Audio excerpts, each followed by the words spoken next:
اعوذ باللہ من الشیطان الرجیم بسم اللہ الرحمن الرحیم سبحان اللہ والحمد للہ ولا الہ الا اللہ واللہ اکبر۔ بے شک عظیم ہے وہ ذات جس نے ہمیں اٹھنے بیٹھنے چلنے پھرنے سوچنے سمجھنے کی صلاحیت سے نوازا۔ آپ لوگ بھی یہ کلمات ادا کر لیں تو پھر چلتے ہیں آج کی ویڈیو کی طرف۔ آج کی ویڈیو میں ہم ڈسکس کریں گے کہ اللہ تعالیٰ جب کسی کو ایمان دیتا ہے، حضور صلی اللہ علیہ وسلم کی محبت سے نوازتا ہے، تو پھر اس کا انعام کیا ہوتا ہے۔ ایک دفعہ کا ذکر ہے کہ ایک یہودی نے اپنے بیٹے سے کہا کہ جاؤ بازار سے سودا لے آؤ۔ وہ چلا گیا، لیکن جب وہ راستے سے گزر رہا تھا تو اس کی نظر حضرت محمد صلی اللہ علیہ وسلم پر پڑی، اور آپ صلی اللہ علیہ وسلم کی نظر بھی اس لڑکے پر پڑی۔ آپ صلی اللہ علیہ وسلم کی نظر کا اتنا اثر ہوا کہ وہ لڑکا وہیں بیٹھ گیا اور کافی دیر تک بیٹھا رہا۔ وہ یہودی کبھی اندر جاتا کبھی باہر آتا کہ لڑکا کہاں رہ گیا، آیا نہیں ابھی تک۔ سورج غروب ہو گیا ہے اور مغرب ہونے لگی ہے۔ لڑکا شام کو گھر آیا تو باپ نے پوچھا، ارے نادان اتنی تاخیر کیوں کر دی؟ باپ بہت غصے میں تھا کہ بڑا نادان اور پاگل بچہ ہے، میں نے کہا جلدی آنا اور اس نے اتنی دیر لگا دی۔ تمہیں سودا لینے بھیجا تھا اور تم خالی ہاتھ واپس آ گئے۔ سودا کہاں ہے؟ بیٹا بولا، سودا تو میں خرید چکا ہوں۔ باپ، کیا پاگل آدمی ہو تم، میں نے تمہیں سودا لینے بھیجا تھا، سودا تمہارے پاس نہیں ہے اور تم کہتے ہو کہ تم خرید چکے ہو۔ بیٹا بولا، بابا یقین کریں، سودا تو میں خرید آیا ہوں۔ باپ بولا، تو دکھاؤ کہاں ہے؟ بیٹے نے کہا، کاش تیرے پاس وہ آنکھ ہوتی تو تجھے دکھاتا میرا سودا کیا ہے۔ بابا، میں تمہیں کب کیا بتاؤں، میں کیا خود سودا خرید لایا ہوں۔ باپ نے کہا، چل چھوڑ، رہنے دے۔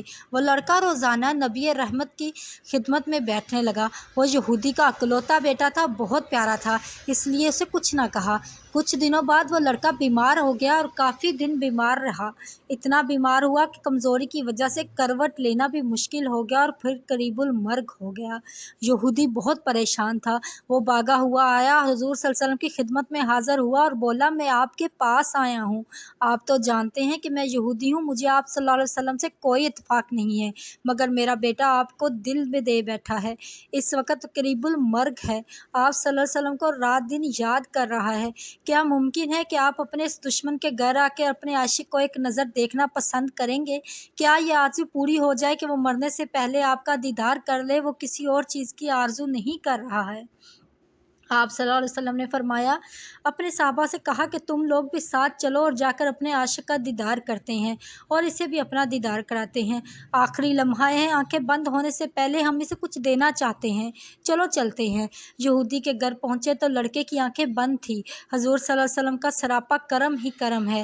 لڑکے کی پیشانی پر اپنا دست مبارک رکھا، لڑکے کی آنکھیں کھل گئی جیسے زندگی لوٹ آئی ہو، جسم میں طاقت آ گئی، ناتوانی میں جوانی آئی۔